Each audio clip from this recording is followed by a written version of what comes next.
সামনে একটা লড়াই আসবে এই দেশের মাটিতেই। এটা আমাদের ভবিষ্যৎবাণী না, এটা আমাদের দূরদর্শিতার আলোকে বলছি। একটা তো লড়াই দেখছেন প্রকাশ্য কুফুরির সাথে তাওহীদের লড়াই, একটা লড়াই দেখছেন না, প্রকাশ্য কুফুরির সাথে কিসের লড়াই? তাওহীদের। সামনে একটা লড়াই দেখবেন মডারেট ইসলামের সাথে প্রকৃত ইসলামের লড়াই।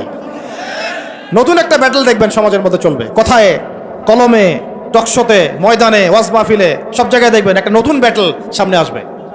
মডারেট ইসলাম মানে সুশীল মার্কা ইসলাম, বুঝেন নাই?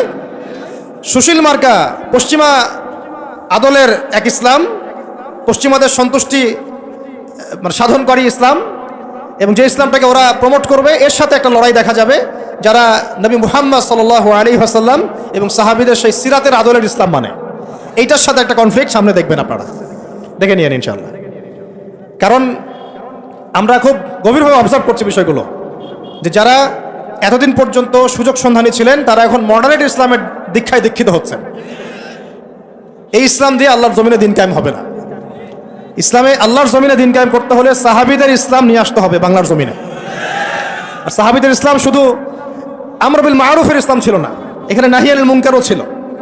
মানে আপনারা হয়তো বোঝেন নাই, মানে শুধু সৎ কাজে আদেশের ইসলাম ছিল না, বরং অসৎ কাজে নিষেধের ইসলামও ছিল। শুধুমাত্র আমরা ভালো ভালো কথা বলবো, অন্যায় নিষেধ করব না, শুধুমাত্র তাবলীগের কথা বলবো, আল্লাহর জমিনে দিন কায়েমের কথা বলবো না, প্রয়োজনে আমরা জুলুমের বিরুদ্ধে দাঁড়িয়ে যাব না, জালেমের বিরুদ্ধে প্রতিবাদ করব না, এইরকম ইসলাম, এইরকম মানহাজ দিয়ে আপনি বাংলাদেশের জমিনে দিন কায়েম করতে পারবেন। এখন কথা হচ্ছে, আমি অনেক গভীরে চলে যাচ্ছি। যুবক ভাইদেরকে বলছিলাম যে নামাজের সাথে তেলাওয়াত ধরে রাখেন, আজকার ধরে রাখেন, ওলামা ইকরামের সোহবত ধরে রাখেন, এবং প্রকৃত ইসলাম আর এই প্রোটেস্ট্যান্ট ভার্সন অফ ইসলাম, মডারেট ইসলাম, এর পার্থক্য বোঝার চেষ্টা করবেন। ইসলাম শিখবেন আল্লাহ, তার রাসূল এবং সাহাবীদের কাছ থেকে। ইসলাম আমাকে পশ্চিমাদের কাছ থেকে শিখতে হবে না, ভারতের কাছ থেকে শিখতে হবে না, এই সুশীলদের কাছ থেকে শিখতে হবে না, এই মোনাফেক মার্কা বুদ্ধিজীবীদের কাছ থেকে শিখতে হবে না। ইসলাম শিখবো কোত্থেকে? সাহাবীদের কাছ থেকে। কাদের কাছ থেকে? এবং সিরাত থেকে আমি দলিল নিব। কোত্থেকে দলিল নিব? সিরাত থেকে, কোরআন থেকে এবং সুন্নাহ থেকে আমি দলিল নিব। আমি পশ্চিমাদের থেকে দলিল নিব না। একটা বিষয়ে স্পষ্ট মনে রাখবেন, ওরা যে ইসলামটাকে প্রমোট করবে নিঃসন্দেহে সেই ইসলামের মধ্যে আব্দুল্লাহ বিন উবাইয়ের একটা মানহাজ থাকবে। ওদের ইসলামের সাথে আব্দুল্লাহ বিন উবাইয়ের মানহাজ জড়িত থাকবে। খবরদার এই ট্র্যাপে পা দিবেন না, আল্লাহ পাক আপনাদেরকে হেফাজত করেন, আমিন। এরপরে আসেন যে পয়েন্টটা নিয়ে আমি এদিকে চলে আসছি, যে আমাদের সমাজের এই সংকটগুলা, যে বড় বড় লেভেলের সংকটগুলো, এগুলোকে যদি আমরা দূর করতে চাই তাহলে আল্লাহর কসম করে বলছি, রাষ্ট্র ব্যবস্থায় পরিপূর্ণ ইসলাম কায়েম না হওয়া পর্যন্ত আমরা পরিপূর্ণ স্বাধীনতা অর্জন করতে পারবো না। এইটা একদম নিজের মধ্যে সূরা ফাতিহার মতো মুখস্থ করে নেন। যতই আমরা জনবল দেখাই না কেন, যত মাহফিল করেন, যত প্যান্ডেল নিয়ে আসেন, হ্যাঁ, যত আপনি স্লোগান দেন, আরও তো অনেক কিছু করছি আমরা, ঠিক আছে, কাজ তো ভালো, আলহামদুলিল্লাহ, কোনো সমস্যা নাই। বাট এই কাজগুলো ভাটা পড়ে যাবে যদি উপরের লেভেলে ইসলামকে নিতে না পারি আমরা। এমনকি মসজিদের মধ্যেও আমরা স্বাধীন থাকতে পারবো না যদি আমরা রাষ্ট্র ব্যবস্থা ইসলামকে নিতে না পারি। গত 10 বছর দেখেন নাই জুমার খুতবা কি দেওয়া হবে সেটার উপরে চাপ প্রয়োগ করা হয়েছে। ওয়াজ মাহফিলে কি বলবেন কি বলতে পারবেন না তার উপরে আপনাকে নজরদারি করা হয়েছে। আমরা তো এমন একটা হালতে ছিলাম যে বাসায় ঘুমালেও বাসার বাইরে ওই গোয়েন্দা সংস্থার লোকজন বসে থাকতো, কোথায় যায়, কি করে, কার সাথে ফোনে কথা বলে, কে তাকে কল দেয়, যে কল দিল তার সাথে এর কি সম্পর্ক। আমাদেরকে কল দিলে তো মানুষই বিপদে পড়তো আর কি, কল দিয়েও তারাই বিপদে পড়তো, কার সাথে দেখা করে, কে বাসায় আসতেছে, কে যাচ্ছে। এই যে একটা মনে আছে দাজ্জাল যে দ্বীপে বন্দী আছে, একটা হাদিস আছে না, একটা যে তামিমদারি রাদিয়াল্লাহু আনহু হাদিস, প্রথমে একটা প্রাণীর সাথে দেখা হয়, সেই প্রাণী জিজ্ঞাসা করে যে তোমরা কোথেকে আসছো, মনে আছে হাদিসটা? তো ওই প্রাণী নিজের পরিচয় দিয়েছিল কি, আমি জাসাস, আমি কে জাসাসা, আমি কে জাসাসা, আমি হচ্ছে গোয়েন্দা। জানি না এই হাদিসের আসলে তাওয়িল এখন আমার জানা নাই, আল্লাহ ভালো জানেন, আমি এখনো শিখছি। কিন্তু এখন খেয়াল করে দেখেন পুরা যে সভ্যতাটা চলছে, এরা যেভাবে তাওহীদপন্থী মুসলিমদেরকে এইভাবে গোয়েন্দা সংস্থাদের আওতায় নিয়ে আসছে, উঠতে বসতে চলতে ফিরতে তারা আপনাকে নজরদারির মধ্যে রাখতেছে, ঠিক দাজ্জালের ওই জাসাসার মতো, ঠিক দাজ্জালের জাসাসার মতো। আল্লাহ, যাই হোক, কথা হচ্ছে যে আমি মসজিদেও স্বাধীন থাকতে পারবো না যদি আমরা উপরের লেভেলের ইসলামকে নিতে না পারি, শক্তিশালী হতে না পারি। এই যে একটু আগে বললাম সুদের কথা, আপনি সুদভিত্তিক অর্থ ব্যবস্থাকে বন্ধ করা তো দূরের কথা, বন্ধ করা বহু দূরের কথা, এখানে সংস্কার আনতে পারবেন না যদি আপনি রাষ্ট্র ক্ষমতা ইসলামকে নিতে না পারেন। শিক্ষার কথা বলি, দুটো লাইন বলি। শিক্ষার যা দুরবস্থা চলছে, এই দুরবস্থায় উচিত ছিল দেখেন প্রাইমারি স্কুলেই আমাদের বাচ্চারা কোরআন তেলাওয়াত শিখে যাবে। আপনি লক্ষ লক্ষ প্রাইমারি স্কুলের বাচ্চাদেরকে একটা জায়গায় বসান, তাদের মধ্যে 90% কোরআন তেলাওয়াত করতে পারে না। হাই স্কুলের বাচ্চারা পারে না, কলেজের বাচ্চারা পারে না, ইউনিভার্সিটির ছেলেরা পারে না, অনার্স মাস্টার্সের ছেলেরাও পারে না। তাদেরকে যারা শিক্ষা দেয় শিক্ষক মণ্ডলী, তারাও 80% কোরআন তেলাওয়াত করতে পারে না। একটা দেশের শিক্ষা কমিশন কোরআন তেলাওয়াত করতে পারে না। একটা দেশের এমপি মন্ত্রী আমলারা কোরআন তেলাওয়াত করতে পারে না।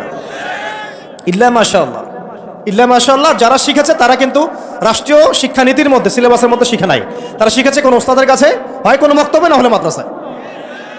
তাহলে একটা একটা মুসলিম প্রধান রাষ্ট্রে শিক্ষা ব্যবস্থার মধ্যে কোরআন বাধ্যতামূলক নাই। তাহলে আমরা শিক্ষার মধ্যে কোরআনের ইসলামের কি দ্বৈনতা বুঝতে অসুবিধা আছে? এই সংকট কিভাবে দূর করবেন যদি আপনি ইসলামকে রাষ্ট্র ব্যবস্থায় না নেন? দাবি করলাম, আন্দোলন করলাম, মানববন্ধন করলাম, আপনাদের কি মনে হয় তারা চেঞ্জ করে দিবে? কখনোই করবে না। হয়তো বলবে ঠিক আছে, আচ্ছা ঠিক আছে, আমরা 10টা সূরা দিয়ে দিলাম পড়ুক, 20টা সূরা দিয়ে দিলাম পড়ুক, এক পারা দিলাম মুখস্থ করুক, সর্বোচ্চ দিল ধরেন। কিন্তু আমরা জানি যে এগুলো দিয়ে সাহাবাওয়ালা সেই জজবা, সেই ইমান, সেই দাওয়াত, সেই জিহাদ, সেই ইকামতের দিন সম্ভব না। এগুলো জাস্ট আই ওয়াশ শোডাউন করা মানুষকে। জ্ঞান, ইসলামের জ্ঞান যে এত যে গভীর, মানে আমরা এখন যেটা অনুভব করি যে আমরা এই সাগরের কিনারায় দাঁড়িয়ে আছি, এখনো সাগরে নামা তো দূরের কথা, আমরা পাও ভিজাইনি এখন।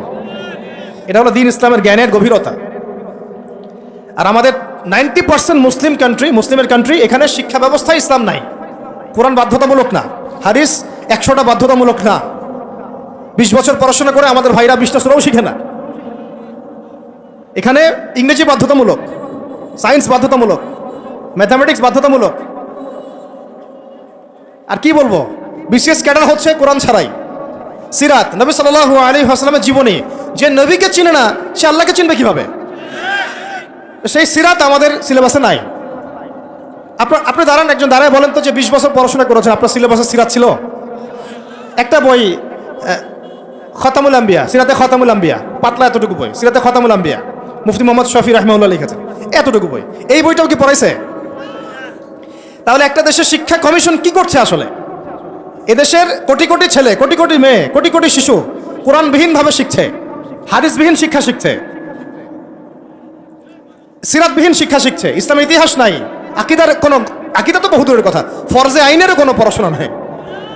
কিন্তু এখানে আপনি শরীফও পাবেন, আরো কত কি পাবেন, এগুলো না হয় নাইবা বললাম, বলতেও খারাপ লাগে। উন্মুক্ত যৌন চর্চা ওখানে পড়ানো হচ্ছে, যৌন শিক্ষার নামে উন্মুক্ত ফ্রি সেক্সের দীক্ষা দেওয়া হয় নাই। এখন কতটুকু সংস্কার হচ্ছে আমি জানি না, নতুন করে আমি বই ঘাটি নাই। আগে 20-30 বছর আগে যাও ইসলামের কিছু ছিল গদ্য পদ্য উপন্যাস কিছু ছিল, এগুলো আস্তে আস্তে সব উঠায় দেওয়া হয়েছে। খেয়াল করে দেখেন। তাহলে এটাকে পরিবর্তন আনার জন্যে শুধু কি মানববন্ধন যথেষ্ট হবে? ওয়াজ মাহফিলে আমি যে বলছি আমার বলাটা কি যথেষ্ট হবে? এরা শুনেও শুনবে না, দেখেও দেখবে না। আমি বলে দিচ্ছি আপনাদেরকে, যদি সেকুলাররা উপরে থাকে, এই তথাকথিত সুশীলরা, এই রাম বাম প্রগতিশীলরা, এরা এই কথাগুলো শুনে বিশ্বাসও করতে পারে, হ্যাঁ এটা সত্য কথা বলছে ছেলেটা, কিন্তু ওরা কিছুই করবে না। কারণ কিছু বললেই, দুটো শব্দ, কিছু বললে নাকি ওদের আব্বু মাইন্ড করবে। আব্বু চিনেন তো? আব্বু হচ্ছে কে? আমেরিকা। হ্যাঁ, কিছু বললে কে মাইন্ড করবে? আবার কিছু বললে আম্মু নাকি বকা দিবে। আম্মু চিনেন? আম্মু কে? না, আম্মু হচ্ছে ভারত। ওদের চিন্তাটা এরকম, কিছু বলবো না, বলা যাবে না, কিছু করা যাবে না, সংস্কার করা যাবে না, কিছু বললে আব্বু মাইন্ড করবে। আব্বু কারা? পশ্চিমারা। আব্বু কারা? পশ্চিমারা। আবার এখন বলছে কিছু বললে আম্মু মাইন্ড করবে, আম্মু বকা দিবে। হ্যাঁ, আপনারা কেন মব সন্ত্রাস করতেছেন, মবক্রেসি করতেছেন? আসলে না কিছু কথা কয়দিন আগে কিছু বললেই, মানে হুজুররা কিছু বললেই ভারত চেতে যাবে, ভারতের মিডিয়াতে তোলপাড় হবে। হ্যাঁ, বাকি আপনারা যদি আন্দোলন করেন, সংগ্রাম করেন, অভ্যুত্থান ঘটান, তাহলে কোনো সমস্যা নাই। হুজুররা বললেই সমস্যা। এটার কারণ একটাই, এই পৃথিবী 2 ভাগে ভাগ হয়ে গেছে। মনে রাখবেন, এই পৃথিবী 2টা শিবিরে ভাগ হয়ে গেছে, সামনে আরো যাবে। একটা ঈমানের শিবির, একটা কুফরের শিবির। মাঝখানে কিচ্ছু নাই, মাঝখানে কিছু মুনাফিক থাকবে, এরা কাফেরদের সাথেই থাকবে। আপনারা এই হাদিসটাও পড়বেন, শেষ জামানে যখন দাজ্জাল বের হবে, মদিনার উপকূলে সে পৌঁছাবে, দূর থেকে দেখে বলবে যে ওইটা আহমদের মসজিদ সাল্লাল্লাহু আলাইহি ওয়াসাল্লাম। আহমদ মানে কে? মুহাম্মদ সাল্লাল্লাহু আলাইহি ওয়াসাল্লাম। তো সে ওখানে যেতে পারবে না, ফেরেশতারা দাঁড়িয়ে থাকবে খোলা তরোয়াল নিয়ে পাহারা দিবে। তো সেখানে সে আঘাত করবে আর কি, এটা ভূমিকম্প হবে। তো ওই ভূমিকম্প যখন হবে, ওই ভূমিকম্পতে মদিনার মধ্যে থাকা যত মুনাফিক এগুলো বের হয়ে দাজ্জালের বাহিনীতে যোগ দিবে। মানে পৃথিবীর শিবির আস্তে আস্তে দুই ভাগ হয়ে যাবেই, ইমানের শিবির এবং কুফুরের শিবির। মাঝখানে কোনো আর দল থাকবে না, কিছু মুনাফিক থাকবে, এরা কাফেরদের সাথেই যুক্ত হবেই শেষমেশ। কথা হচ্ছে ভাই, মূল কথা একটাই, এই যে অর্থনৈতিক সংস্কারের কথা বললাম আর শিক্ষা সংস্কারের কয়েকটা উদাহরণ দিলাম। শিক্ষার এই দৈন্যতা, দুরবস্থা, 20টা বছর 30টা বছর আপনার জীবন থেকে কেড়ে নেওয়া হলো একটা চাকরির শ্বশুর দিয়ে, একটা শিক্ষিত হবেন সার্টিফিকেটের একটা কলা ঝুলাই দিয়ে আপনার জীবন থেকে 20 বছর নিয়ে নেওয়া হয়েছে। এই 20 বছরে আপনি কিচ্ছু শিখতে পারেননি ইসলামের, কিন্তু এই 20 বছর কিন্তু জীবন আর ফিরে আসবে না। 20 বছর দূরের কথা, একটা দিন চলে গেলে কি ফিরে আসবে নাকি? অথচ এই 20 বছরে আপনি মুফতি হয়ে যেতে পারতেন। আমরা আফসোস করতেছি এখন। এবং ওই সময় যে সময়টা কেড়ে নেওয়া হয়েছে, ওই সময়টা আমাদের জীবনের সবচেয়ে উর্বর সময় ছিল। ওই সময় আমাদের ব্রেন থাকতো ফটোকপি ব্রেন, একটা পৃষ্ঠা দেখলেই মুখস্থ হয়ে যায়। তখন মুখস্থ করাইছে একদম ছোটবেলা থেকেই। আমি তো শিক্ষা নিয়ে কাজ করতেছি লাস্ট 7 বছর 8 বছর হয়ে গেছে। 7-8 বছর থেকে আমি স্কুলিং করতেছি, আরও বিভিন্ন প্রজেক্টে আছি। ওদের সবগুলো বই শুরু থেকে গোড়া থেকে ঘেটেছি, আমরা ঘাটছি, এখনও ঘাটছি। একদম ছোটবেলা থেকেই বাচ্চাকে শেখায় Jack and Jill, went up the hill. আপনারা পড়ছেন না এগুলো? জনি জনি ইয়েস পাপা, এই কবিতাগুলো একদম ছোটবেলা থেকে প্লেয়ার ক্লাসে, নার্সারি ক্লাসে ওই কবিতার মধ্যে ওকে মিথ্যা শেখানো হয়। জনি জনি ইয়েস পাপা কবিতাটা দেখেন, ইটিং সুগার নো পাপা, খাচ্ছ কি চিনি খাচ্ছ, বলতেছে কি খাচ্ছি না, মুখের মধ্যে কিন্তু চিনি আছে। তাহলে ছোটবেলায় আমার বাচ্চাকে শেখানো হলো কিভাবে মিথ্যা বলতে হয়।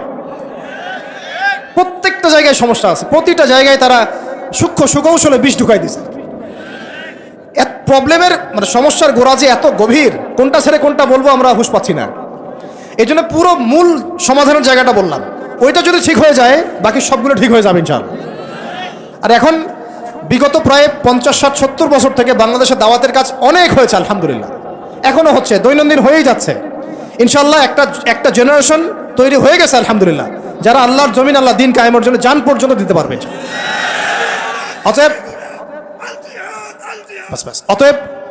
অতএব যেহেতু মুরব্বী কেরাম আছেন আমাদের মাথার উপরে এবং আমাদের মধ্যে এই চেতনা আছে, আমরা দাওয়াত পেয়েছি, কবুল করেছি, সত্য মিথ্যা চিনতে শিখেছি, বুঝতে শিখেছি, এখন আমার মনে হয় এটাই সবচেয়ে উত্তম সময় বাংলাদেশের জন্য ইসলামকে রাষ্ট্র পর্যায়ে নিয়ে যাওয়ার। এখন যদি আমরা পিছুপা হয়ে যাই, শিথিলতা দেখাই, বা এই অভ্যুত্থানে আমরা যদি পরবর্তী সময়ে ইসলামকে এগিয়ে নিতে ব্যর্থ হয়ে যাই, আমরা আবার 50 বছর পিছায় যাব কিন্তু। অতএব এখন আর চুপ করে বসে থাকার কোনো সুযোগ নাই।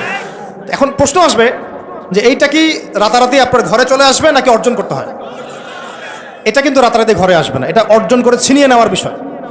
বিষয়টা হচ্ছে সিরাত থেকে আপনি পড়েন, মক্কা থেকে আমরা যে বের হয়ে গেলাম, মদিনায় চলে গেলাম, মদিনা রাষ্ট্র কায়েম হলো, পরে 8 বছরের মধ্যে আমরা মক্কা জয় করেছি। কত বছর? এটা কি রাতারাতি হয়েছে না আমাদেরকে এর জন্য সংগ্রাম করতে হয়েছে, দাওয়াত দিতে হয়েছে, তাবলীগ করতে হয়েছে এবং জিহাদও করতে হয়েছে, সব কিছুকে একসাথে করতে হয়েছে। তারপরে 8 বছরের ব্যবধানে আমরা আবার মক্কা জয় করেছি। ঠিক একইভাবে যদি আমরা আমাদের অঞ্চলের কথা চিন্তা করি, এই অঞ্চলেও রাষ্ট্র ক্ষমতা ইসলাম রাতারাতি কি হবে না, কায়েম হবে না। আমাদেরকে আমাদের জায়গা থেকে কাজ করতে হবে।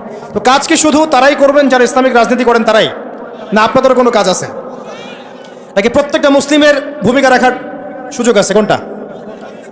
আচ্ছা, আমার আপনার উপর কোনো দায়িত্ব নাই? এই সব দায়িত্ব কি ওলামায়ে কেরামদের? কিছু হলে তো অনলাইনে আপনারা খুব গালাগালি করেন, দেখি আমি মাঝে মাঝে, আলেম ওলামারা কি করে, আলেম ওলামারা কি করে, আলেম ওলামারা কি করছে, আলেম ওলামারা নাই কেন, এই শুনে উনি কেন কথা বলে না, উনি কেনই করে না। তো সব কিছু কি ওলামায়ে কেরামের কাছে চাপিয়ে দিচ্ছেন আপনারা?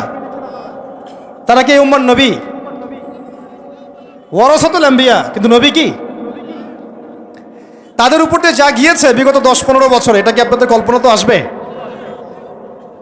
কল্পনা করতে পারেন যে একটা ছোট্ট ঘরের মধ্যে একটা মানুষ 3 বছর 4 বছর 5 বছর 7 বছর 8 বছর এইভাবেই কাটাচ্ছে, দিনের পর দিন, রাতের পর রাত, দিনের পর দিন, রাতের পর রাত। 3টা দিন থাকা যাবে ওখানে? সম্ভব? 3 ঘন্টা থাকা যায়? তার ওলামায়ে কেরামদের উপরে কি গিয়েছে এটা তো আপনাদের বোঝা উচিত। কেন ওলামায়ে কেরামগণ উম্মাকে বাঁচানোর স্বার্থে মাঝে মাঝে প্রজ্ঞার পরিচয় দিয়েছেন, দাওয়াতের মেহনত চালু রেখেছেন, কিছু কিছু বিষয়ে তারা কি করেছিলেন, কৌশল অবলম্বন করে উম্মাহকে অন্তত ইসলামের দাওয়াতটা অব্যাহত রেখেছিলেন। এই চিন্তা করে যে অন্তত আমরা টিকে থাকি মাঠের মধ্যে, মাঠটা ধরে রাখি অন্তত। যদি আমরা সব একটা একটা করে নাই হয়ে যাই, তাহলে তো জাতিকে দাওয়াত দেওয়ার, তাবলিগ করার, নসিহত করার কেউ থাকবে না। এটা তো একটা ছিল ডিপ্লোমেসি, প্রজ্ঞা। এখনকার সময় আর ওই সময় তো এক না। কথা হচ্ছে আমাদের প্রত্যেকের উপরে ভাই দায়িত্ব বর্তাবে। এখনো বহু ওলামায়ে কেরামের কাঁধে 5টা 10টা 20টা করে মামলা আছে।